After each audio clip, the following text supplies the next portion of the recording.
Thank you for being here. Thank you for selecting this room. I know we are not full audience, but we'll get it started. So the screen behind me is blank on purpose. What I will do is, I will spend the next 35-40 minutes with you, trying to give you an idea of what we are trying to achieve from a future perspective. There's this whole discussion in the space of advertising and marketing, especially in the digital world, as to what happens to the ad once it's seen by the consumers. Is it really a discussion about a viewable impression? Is it a discussion about effectiveness of the ad, etc., etc.?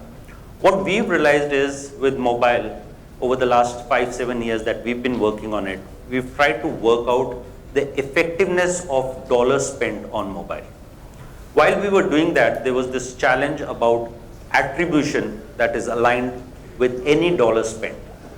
The world says 50% of advertising dollars are not accounted for. Give or take, maybe right. But now with digital, in the new age, I think that problem can be solved. But more effectively, it is not about 50% working or not working. Which 50% is working or which 90% is working, and how effectively is it working? And I think the study that we've done this study over the last 12 months. This is in partnership with Stanford and MIT. And this is the first study, and we are unveiling it here in India today, on cognition, on advertising. The topic is the first second strategy. We've done this in line with what we have been putting out as a standard of what a viewable impression is. So we put out a static impression, 50% viewable on the screen for 1 second, half a second is a viewable impression, it counts. But there are other which are not viewed, also matter. So what we've tried to do is to figure out the first 3 seconds of how the life of an ad goes from coming onto your screen, being processed in your mind, and then having a result of it. So let me start the presentation by showing you a video from Grand Prix 1950. Holland comes in for a pit stop. Time to refuel and change tires. Lou Moore himself changes the tires. Only 4 crew members, including the driver, are allowed to work on the car. It's a tense time. Holland stays in his seat, anxious to get away. Let's watch.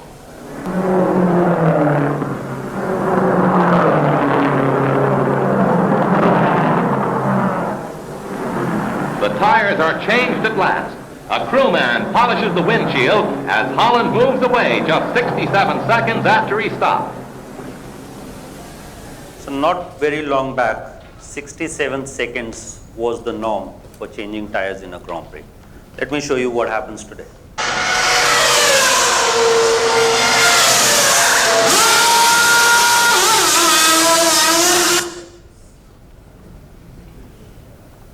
That's the reality.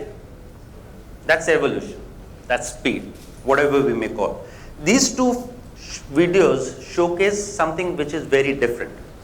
They also tell a story about the essence of time. And I think that's very important, especially in this study. We use this video to open the presentation because what I wanted to tell you, and as MMA, what we want to narrate is the story about a journey of an ad impression and how long it takes from coming onto your screen and how it goes through your eyes, lands in your brain, and then triggers an emotion. While it has taken me longer to say this sentence than the actual process of cognition. What we can establish at the end of this presentation is, our goal is to scientifically prove what we've been thinking about this journey all along is wrong. And what people are trying to do today, marketers especially, are trying to buy time instead of focusing on winning the attention span of the consumer. It's not about time. Those two videos clearly explain you the essence of time and value. So let me explain what that means. This study that we've done, which we call the first second strategy, is a neuroscience study. The disclaimer here is I am not the scientist. I have not done the study. So if there are any scientific questions, please do let us know. We will get the scientists and the research people who've done the study give you the answers. I can help you give you the business perspective of it, not the scientific. But having said that, I've rehearsed this a lot. I've spent a lot of time with the scientists to understand what each element of that study means. And that's why we are here to present. So the problem of attention is not new. This is what Samuel Johnson said. Advertisements are now so numerous that they are negatively pursued. And this is not today. He said it in 1759. 250 years back, this problem existed. We can always argue how many people were advertising, but to the space and to the audience that was available, there was advertisement happening 250 years also. We assume that the industry is a linear relationship between exposure of time and attention, or more importantly, the impact. But that's not true. As I established with the videos, there are few problems with that. We are all doing the same thing. It's sort of a herd mentality, if you will, by trying to buy time. If somebody is buying a 30-second ad, we are also buying a 30-second ad. In Super Bowl in US, if you any of you follow that, the norm used to be a 30-second ad. 5 years back, somebody bought a 1-minute ad, and then everybody started buying 1-minute ad. Did it really work for the person who bought it in the first place? Maybe it worked for them for whatever reason they bought it, but it doesn't necessarily mean that it works for everybody. And therefore, the concept of time has to change and has to be accommodated. And also, we don't really have that research that proves that there is a relationship in that nature to the effect of buying time. We've always discussed this, what is the ideal time. So, what we are trying to do is to buy attention. There are two parts. There's an exposure of time, which is really important. At the same time, it's the impact. Are they correlated? Not necessarily. And that's what the study that we've done has actually proven, and we have scientific record behind that. So what happens is, our research focuses on the first 3 seconds. And whatever gets done and processed from a cognitive perspective in the first 3 seconds resides in the brain. Our research also focuses on attention and cognition. So attention is in scope of how much time does it need to stay on the screen to trigger attention and cognition. Cognition, processing in the mind. What we are not doing by doing this research is, does the ad actually work? What is the effectiveness of ad? So those are two different parameters. Impact doesn't mean effectiveness. I hope you all understand. Impact is not effectiveness. Impact can trigger an emotion, positive or negative. It can align you to the brand, to the ad, to the message. It can maybe not align you to that. But it doesn't mean that it has an effectiveness measure to it. And in this research, what we've done is to measure the first 3 seconds, which is only about attention and cognition. And the obvious gap is that whatever happens inside the brain that has not been feasible till recently is now being deciphered in this study. So, opportunity to see an ad. The need for a new methodology is because when we put an ad on the screen, the processing time that is required is called something called EEG, and is part of the neuroscience study. And cognitive load, this is a little bit scientific. Cognitive load is the time that it takes for brain to process from a sense perspective, and the process perspective for you to trigger an emotion or an reaction. That is the cognitive load. And the index that measures on working that memory inside your brain is what we are trying to capture. An emotional response is the first response. It can be both negative or positive. There's no hard rule which says it has to be positive if it is this, or it has to be negative. But it also manages and calculates what the possible reaction to that ad will be, to that response. So a measure of working memory is based on composite calculation, and I'm reading my notes for this because this is the definition of frontal and central electrodes, gamma and alpha band frequencies. That's the scientific part that I was telling you I have to read. But the frontal asymmetry, which is the initial reaction, which is what we say a gut feel and the initial feeling, is something which can be measured, and that's something that we've done. So how we measure this attention and cognitive processing is the percentage of ads seen, what percentage of the ads that we ran in this environment were seen, and what are the consumers processing, what are they doing as a reaction to that, of seeing that impact. And it's important to say that we have 5 learnings out of this.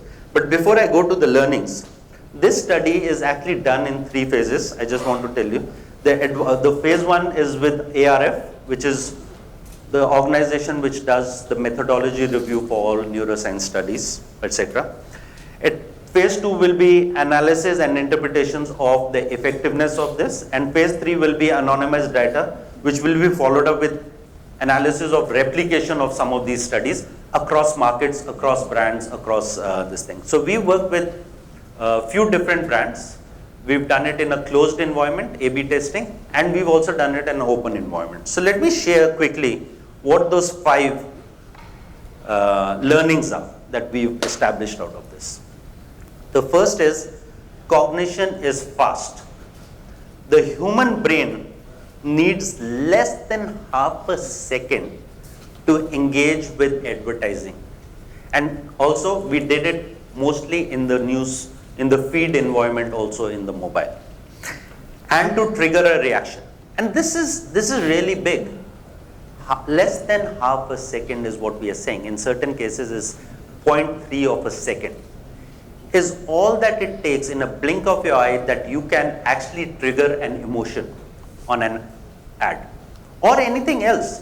For example, let me digress a little bit. A human mind can process up till 7,000 images a day. Are you guys aware of that?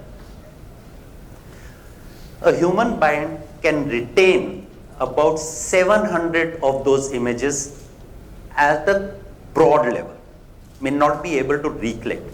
10% of them are what are there in the conscious mind.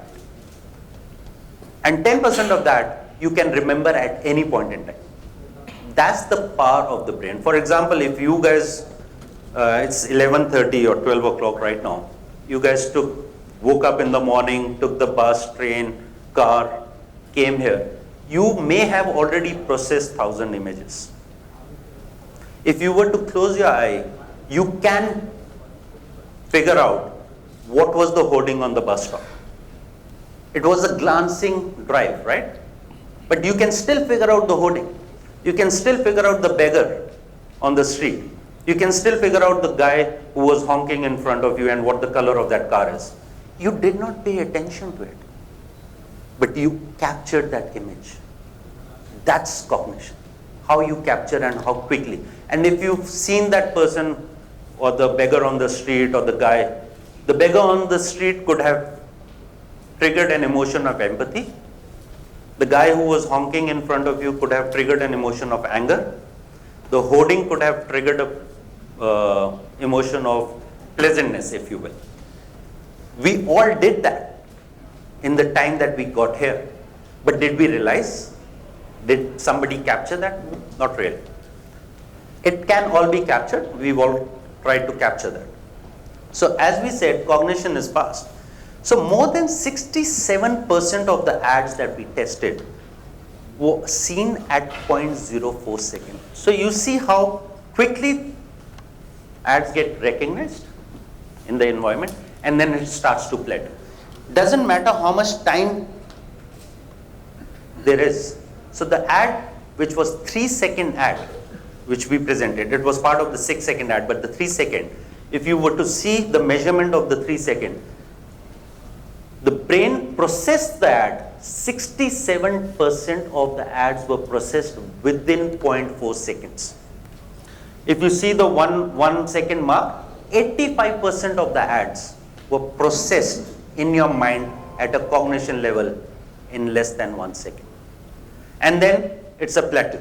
And that is also very important, because what is recognized in the first 67% and the first 0.4 second is the cognitive load. It has processed it all.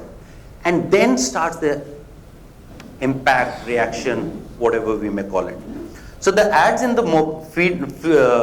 feed environment get faster attention is also what we've been able to establish, and trigger a stronger cognition, because the mind is already processing the feed environment. You're already scrolling, you're already working on it. So you are already processing it faster compared to, let's say, a desktop, which is a static environment. This is particularly important that we've given it a thought to process, because people respond in the same way, no matter which environment they are in. If they are in the feed environment, they will perform the same way. If they are in the desktop environment, they will perform in the same. The second thing which I said was time is relative. Ads in the mobile feed environment process faster, and compared to this desktop environment, they also trigger stronger reaction because of the cognitive load that your mind has to process that. About 60% of the desktop ads exposures are seen at 2 to 3 seconds. Mobile shows that they, at 60 seconds, at 600, which is 0.6 second, is close to about 67 seconds. And then you see how quickly it starts to plateau, because you've already moved on. That's the environment that you are in. Is this the level playing field for all brands? Maybe, maybe not. But our brain is faster on branding. Now this is where it gets into branding and what happens, because the processing is accelerated when there is a known brand in front of you. So what happens is, when a known brand is there, the attention span, because your ability to recognize, the ability to assimilate feelings to that is already there. It's part of the human structure, because you got used to the brand over a period of time. Versus when known brands have a stronger emotion and cognitive load, the motivation for them is also very high, because it's familiar. It's a familiar territory, and obviously if you use a brand, it becomes even more important. What happens with different formats is the next point. It drives emotion. So the first part, the first 3 insights was really about how do you process that image. Then is how do you start driving emotion behind it. Videos generate more emotion, stronger emotion response, and video ads get similar level of attention to static, which is not true vice versa. Videos definitely do. We've always, in the advertising business or otherwise, we say picture and sound emotes more emotion than image, which we all know. There's nothing new. But it also shows that the emotional response, both for cognitive processing and the motivation, is at the same level. Broadly, it is at the same level. So this brings us to the last point. If these emotions in the first second are negative, it can be negative, it doesn't have to be positive. Not all ads are loved by everybody. Then ads are more likely to fail. That has also been established. If the cognitive load, if the processing within the first 4 seconds sees the ad and says, okay, the emotion is not positive, it is negative, means you will not process the rest 3 seconds or 6 seconds, because you've already started down on the negative path. So weak ads work fast but fail faster. And I'll show you the When the ads get attention at 69 to 84% within the first second, they are processed faster. But low performing ads which don't get that attention, if you see here, within the first 4 seconds, they start to drop. That's not done because you feel that you don't want to, because that's the emotional response that has been triggered as a negative response to the ad. There are various reasons why you could have a negative response to an ad. It could be the color, it could be the picture, it could be whatever. But that is decided based on what your processing ability is and how you process that. So we believe that weak ads are not created for not creating positive emotions during the first second. And we know that they fail. So is it a coincidence? It is not. So what we will do is, in the next part, we'll try and summarize what those low performing ads and response are. Low performing ads don't generate positive emotions, and they have a very high level of negative emotion. That's very important. It's important because the moment you are not going to engage with that ad going forward, we've not done the measurement effectiveness part, but if you are not going to it, and if it has triggered in the 0.4 second in your mind that this is not what I want, then even the 2 seconds that are left are not being processed by you. It just walks away from it. So the trouble is, we think we have time. I'm not sure if it was a quote by Buddha. I saw it in the presentation and I liked it, so I took it. The mobile ads tend to work a lot more in the first second is something that we've established. And what happens is, what we did with was an article that came out in Wall Street Journal where we explained what this first second strategy was. The question is whether the ads are right thing to do and right thing to work and are the right thing to measure. Whether we specifically design a creative for that ad or work with a specific mind on reworking the creative because it has not worked is something that we've tried to work on. And so we've put together the first second strategy, what we think should be the measures of what this first second should look like based on the ads that we've run, based on the learnings that we have. So the first one that we've done is creative. So the first one that we've done is the creative aspect. What we are saying is, before we get to the list of all the do's and don'ts as a checklist of creating ads, of processing ads, there's a mechanism in the mind which works not today but historic. For example, even thousands of years back, the cognitive ability of a human being was to survive. In order to survive, there were certain predators they were keeping an eye out for. For example, in this depiction, we've put a lion there. Has it changed over the 20,000 years that human being has evolved? It has not. Even today, a predator in the nature of a lion is what you look for if that is the environment that you are in. So it is not important to see what we are processing today, but there is certain aspect of cognition, aspect of us processing information as we've received over the years, over the ages of what we are looking at. So the example here is, let me show you a video on a test which was done by a great ad. Actually, let me show the ad and then we'll talk about it. And this is what actually helps you establish or prove that your mind sitting here right now can be manipulated. Let me show this to you.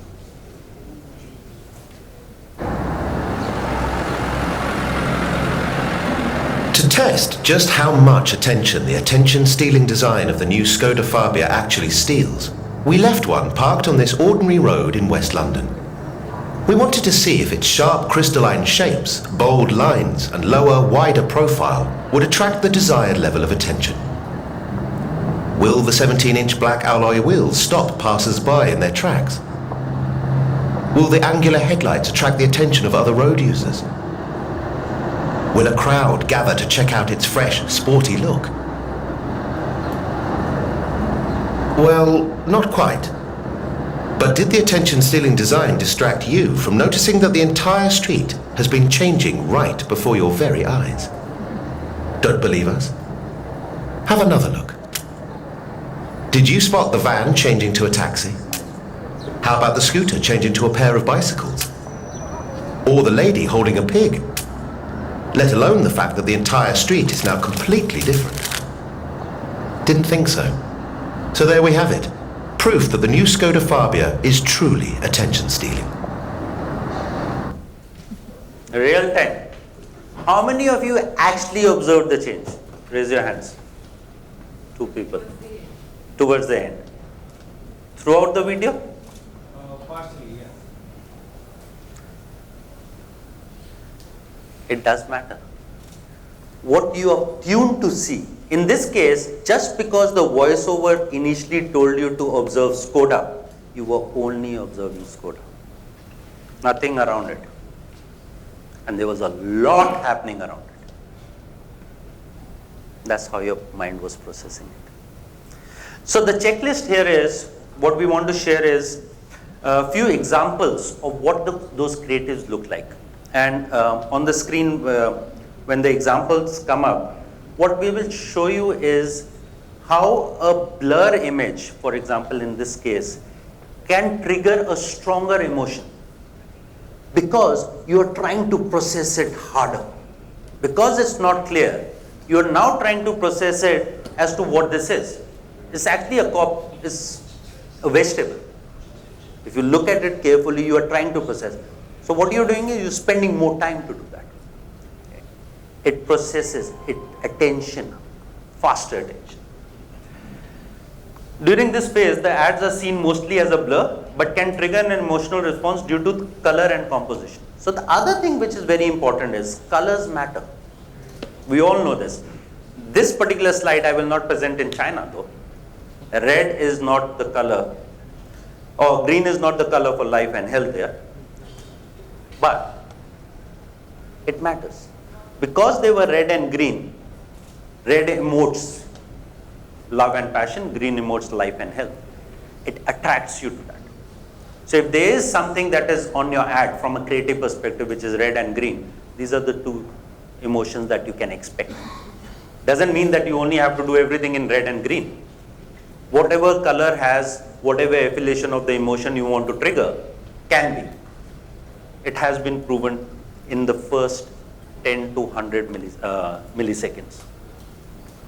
Second is, a handle will set the scene. So, we want to remember that what happens in these environments is that the logos appear. Either the logos appear before, after, etc., etc.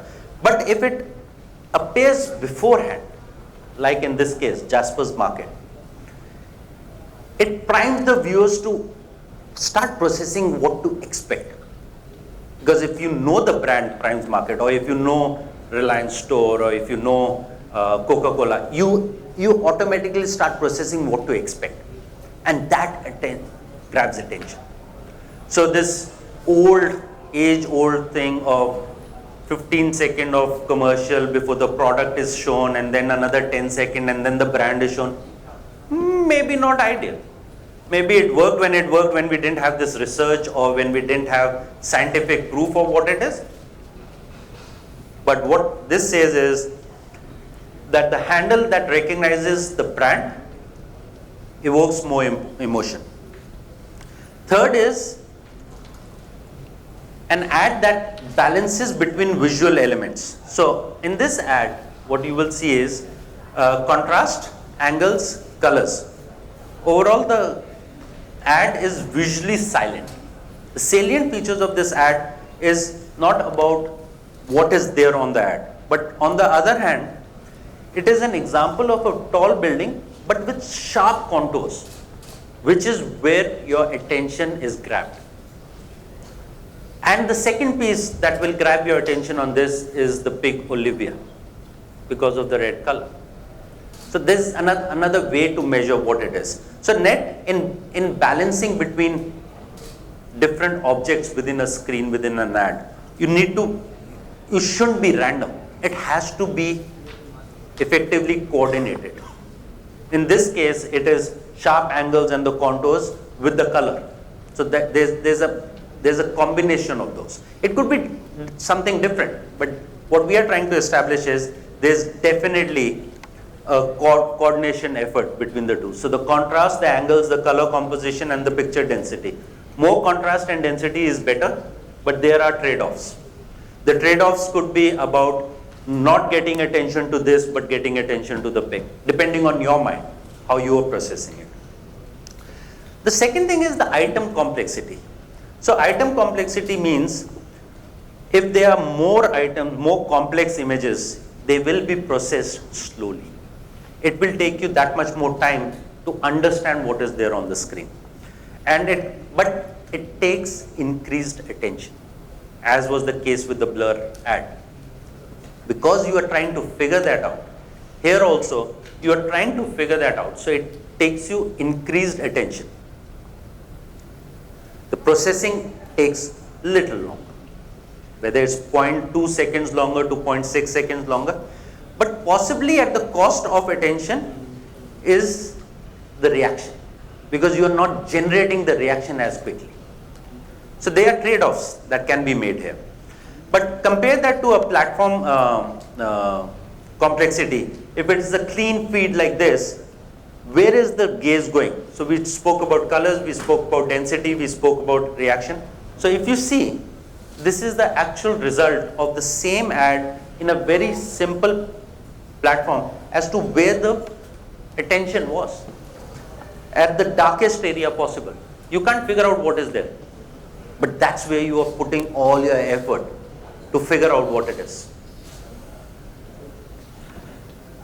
And then obviously the shoe and the message. So the good news is that we now have tools that we can use to pretest our hypothesis. If the next photograph that I show you, if I run this photo through a pretest of algorithms that we did, tells us where people will look. It also gives us two scores. One is the overall image complexity, whatever is there on this image. And pardon me, but I'll read these notes because these are all very specific notes. I don't want to mince my words there. And one for the salience complexity. Whether there are a lot of things fighting for attention, which is not the case here. It looks like a very simple picture. There's a boy smiling, there's sky. As simple as that. So if this example of image has low complexity, it's straightforward where people would look. The minimum image threshold, minimum image threshold complexity is normally processed at the high end of the picture and high end of the brands. But the low end complexity shows clearly on the messaging. So if you see here, and I'll go back and forth on this. See the comparison. High end complexity and low end. But in this case, this is the gaze. It's not a complex environment, but it is a complex picture. It is a complex picture. So it can't, what we are trying to prove is, everything is not as simple as it is. When the mind is processing, here the mind is basically processing where the light is.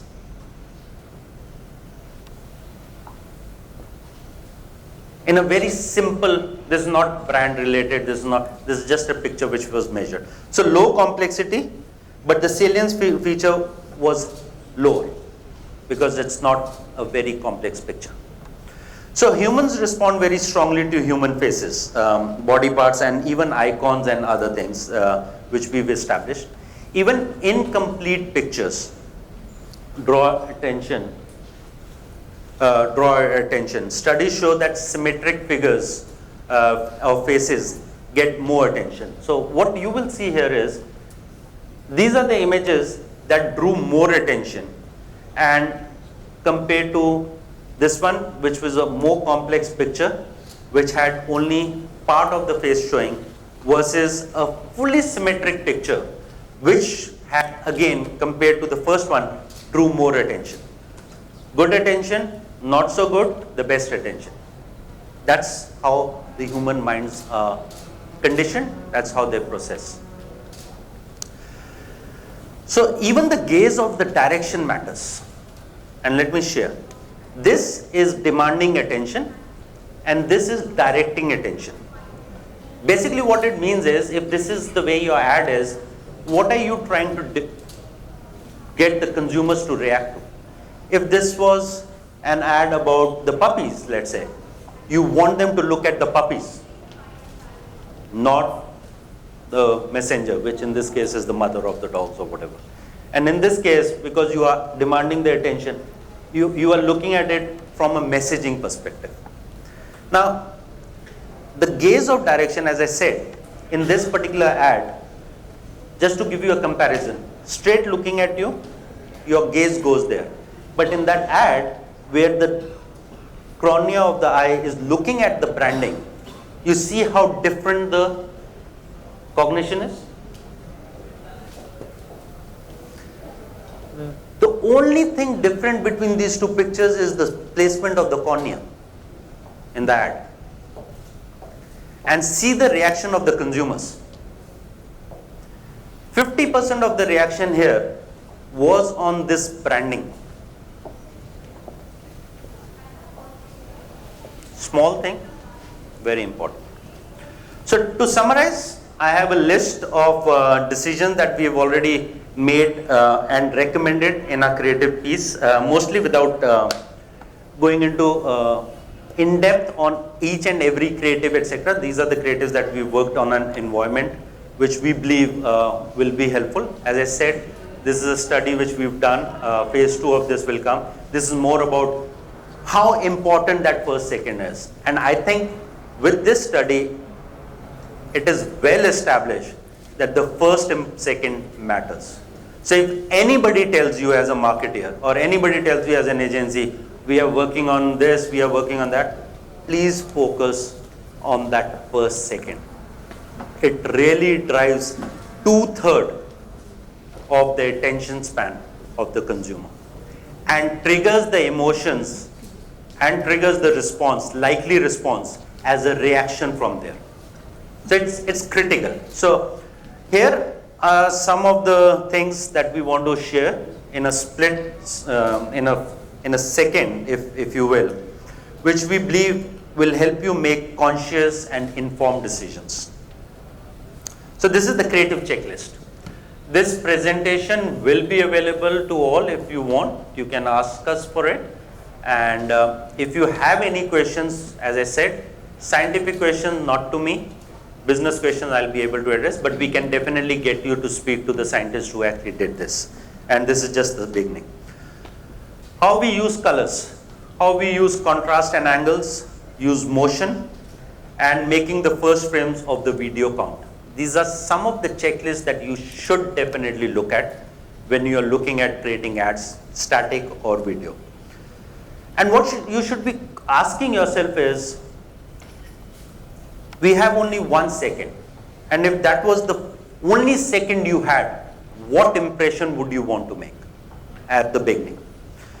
And we need to put more emphasis as marketeers, as creative people, on what that 1 second is to ensure that we get the right trigger, right response, right reaction, and win the attention of the consumer. So these are some of the other things: adjusting for platform complexity, adjusting for brand familiarity, triggering primary needs, triggering social needs. Again, all these are things that I've given you examples of. Contrast, I've given you example of. Platforms, I've given you it. Just if you can just keep it as at the background and look at it as a checklist, whether you are going through all of this and just saying, okay, does it do this, does it do that? It'll be really helpful. And last but not the least is,